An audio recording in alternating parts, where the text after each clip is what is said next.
Ever tried to do Kegels only to find that you stop breathing right away? Well, this is a common problem when you are trying to improve your pelvic floor muscles, say after childbirth, and finding that you have no sensation, full numbness, or you want to feel more pleasure because you are stuck in anedonia, or perhaps you're struggling with constipation and bowel movements, or you want to get better bladder control. Well, don't be scared because this has a simple explanation and an even simpler solution. Here's a hint: everything has to do with riding the breath and then sensing pleasurably your pelvic floor instead of doing the opposite of forcing, clenching, and trying to control yourself, which only will block breathing and can even be detrimental for the pelvic floor. So stay tuned because in this episode, I'm gonna give you all of the details so you understand what's going on and most importantly, how to fix it. So, I am Candia Raquel, and you are at the Sensual Sessions Podcast, the place to explore sensing pleasure through your senses and moving in a way that is free from inhibition and full of self expression.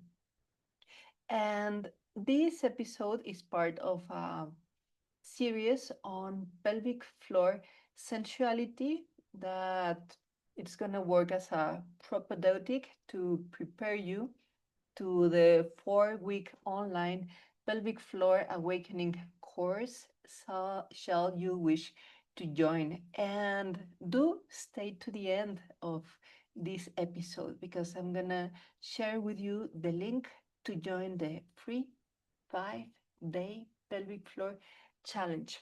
Okay, so let's begin with the scientific explanation of why do you stop breathing when you are trying to do Kegels. So, see, the pelvic floor and breathing is actually the same thing. The pelvic floor is part of the core system of muscles that is in charge of breathing, along many other very important things, such as organizing the organs inside the abdominal cavity and supporting the position of your low back. And the problem with Kegels or any other approach that works anything in the body in isolation is that it's gonna disrupt the synergy of the whole system. So imagine this, that you want to get a car rolling and you get out of the car and you start pushing the car from the trunk. And yes, I don't discuss it with you because you're gonna be successful. If you push hard enough and the car is in neutral without the brakes on, you're gonna be successful pushing the car and making it move. Perhaps you can even run and jump into the car, but then it will lose momentum and you would have to stop it again. It makes no sense to have a car and having to do all that pushing work. Why? Because the car is a system.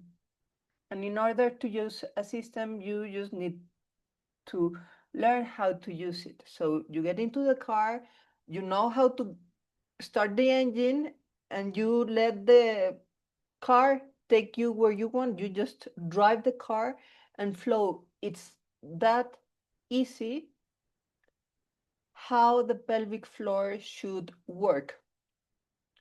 And the problem with, I say, Kegels and those isolating approaches is that it's not only inefficient, ineffective, but it can be even detrimental, meaning you can end with low back pain and worse pelvic floor issues than when you started, because of this isolation principle of only contracting on command on a certain sequence. Instead, you need to look at the whole system of the whole core system that you use to breathe, and then work by improving your natural breathing pattern. And it's not about forcing or clenching, neither controlling. Actually, it's the contrary. It's about letting go and getting out of the way, dismantling the parasitic tensions that got in the way in the first place in your breathing pattern. Because breathing is something that you can control, but it's mostly an unconscious function of your body, an unconscious function of the autonomous nervous system that works best if you don't get in the way. But if you need to improve it, then you make it conscious and then you remove tensions.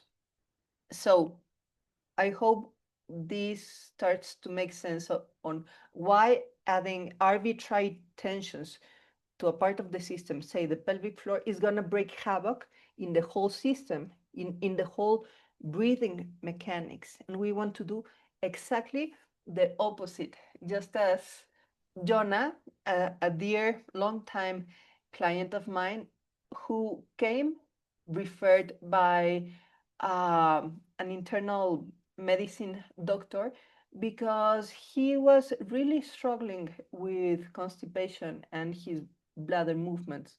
And he got self-educated in the internet and thought that just contracting the pelvic floor with an app would solve all his problems, and it actually worsened them. And why? You already know why.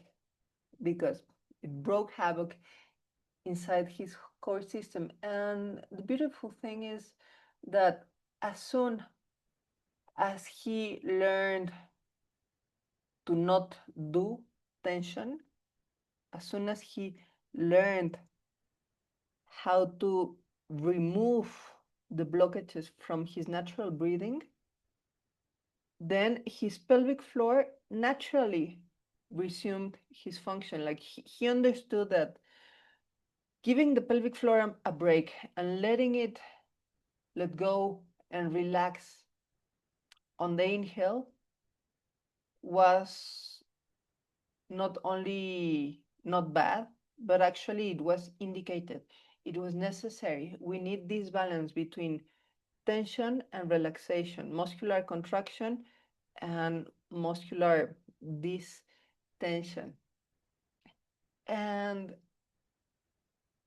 this approach has been so effective, not only with him, but with thousands of clients that have worked with me, is because we are already breathing 22,000 times a day.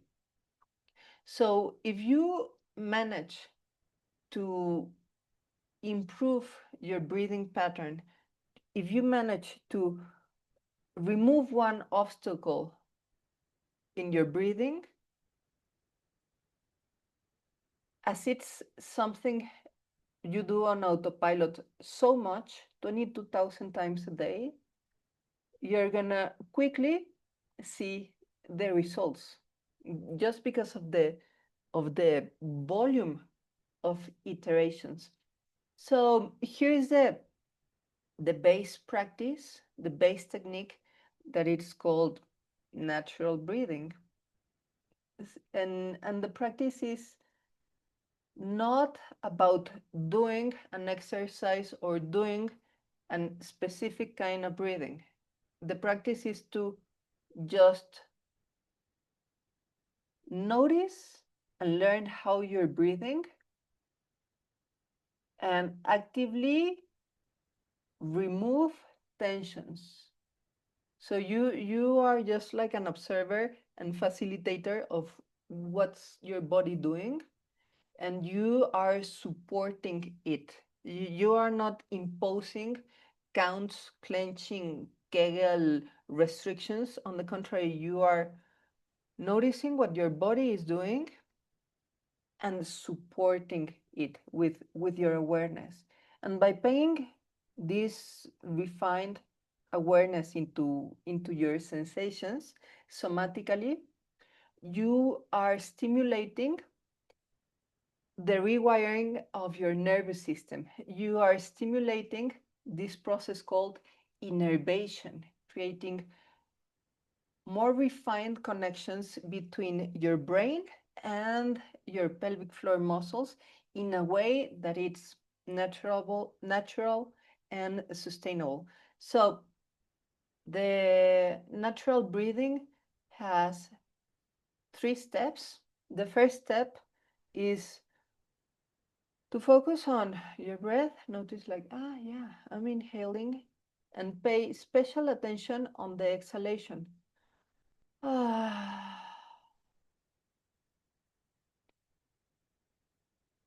And on each round, trying to just let your exhalation be. Like John Lennon said, let it be, just let it be. Let your exhalation be.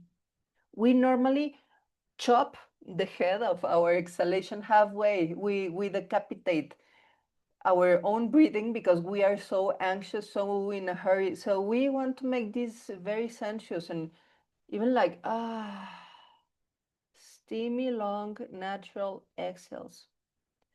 And just by allowing your body to exhale as much as needed, you're supporting the self-regulation of your nervous system, which is called homeostasis. And when you do that, when you just let your body exhale as much and as long as necessary, you're supporting your nervous system to shift from survival mode to rest and digest mode, which is the best modus operandi for the pelvic floor sensitivity to emerge to your awareness. So it's a very conscious effort to not interfere with the exhalation so you can shift from one modus operandi to the other of the nervous system. And here's the technical term for all of you somatic nerds, sensualists.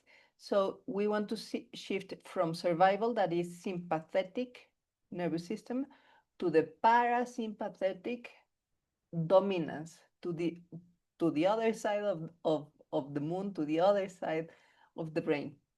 So once you are in this context of parasympathetic dominance, we go to step 2 of natural breathing, that is just noticing the shape of your breath.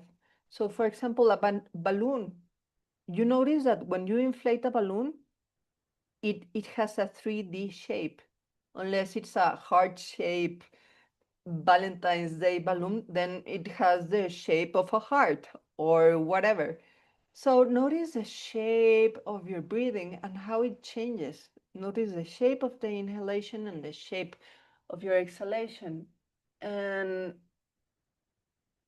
the more you elaborate on sensing how your breath changes its shape, you may very well notice that, the belly inflates and the belly draws into the body, but not only the belly, also the pelvic floor. It doesn't matter if you have 8 natural childbirths and you have like a little bit of prolapse. As if you're breathing, you're alive, and if you're alive, you're breathing, and if you're breathing, you're using the pelvic floor for better or for worse, but you're using it. So as long as you're alive, your pelvic floor is somehow working, and therefore it's possible to, with a lot of delicacy and attention and gentleness and utter respect and reverence, you may be able to notice how the pelvic floor naturally moves when you breathe. So this is what we want. With utter delicacy, sense the shape of your breath on the pelvic floor. Like, oh wow, I inhale and my pelvic floor naturally expands. And I exhale and my pelvic floor draws very gently into my body, inside and up. It's less than 1 millimeter. It's like a minute distance, almost like the as as big as the thick of one of your eyelashes. Notice if you can be so delicate and loving and gentle with yourself that you can notice the shape of your breath in the pelvic floor and how it moves. This is what we want, to sense the core system in action in the pelvic floor. We want to ride the wave of our breath in the same way that we want to let our car drive us to where we want. Yes, we have the steering wheel in our hands, but it's our car that is taking us there. So in the same way, we are riding the wave of the breath, and then we are embodying the natural movement of the pelvic floor. And finally, the third step is to ask yourself, your bodily self, your preconceptual self, for self consent. Ask yourself if you give yourself permission to delight in the sensations of the pelvic floor. And this is not something that should come rationally. This should be like a yes from your flesh, also from your discernment. Like if it feels good, go for it, but ask for permission for your body. Because the pelvic floor is highly innervated. It has a lot of nerve endings because of the sphincters, because of the genitals, because it's such a relevant part of our body for whole body health and longevity and happiness and pleasure and digestion and everything. So there's a tremendous potential of sensitivity and pleasure in this area, not necessarily sexual, that's like the 1%. There's a 99% of sensual pleasure in a non arousal way that is available there. But it is very important that you first ask yourself for permission just for you to delight in it. And if you don't know, then just do the breathing very technically, as we have explored in the previous steps, and ask yourself maybe next week. And if you got a yes from your body, like an opening disposition, then delight in the sensations of the pelvic floor. More often than not, this is an area of taboo. And when we finally have overcome the taboo, then we relinquish the pleasure of the pelvic floor only for sexuality. And blessed be all the people that have a beloved and they love and are loved and actively active sexually. But there's more to the pelvic floor that has to do with a self-sourced pleasure as part of your lifestyle. Like there's a possibility to delight in the sensation of your pelvic floor 24/7, and it doesn't have to be sexual. There's much more to the pelvic floor. And of course, if you fully embody the sensuality of the pelvic floor, then you have like the best ground possible for mind-blowing sex if you're into that. But yeah, I hope this to be an invitation for you to ask yourself if this is a good moment for you to delight in this bodily area without the impositions of clenching, contracting, healing quickly, but actually like a spacious opportunity to explore, delight, and know yourself better through sensuality within this safe approach of somatic movement. And if you are ready to take the next step, I invite you to join the 5-day pelvic floor challenge. Is free. Just go to my website, which is my name, candiaraquel.com/pelvic floor challenge, everything together, and you'll get the first email within 2 minutes. And I'll say it again. Go to my website, www.candiaraquel.com/pelvic floor awakening. And there you go. The first steps to embody pelvic floor sensitivity through somatic movement, improve bladder control, bowel movements, and awaken intimate sensitivity.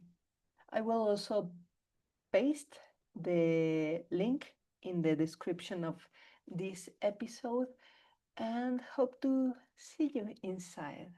And until next time, do remember to take the time to sense your fire so you can share the flame.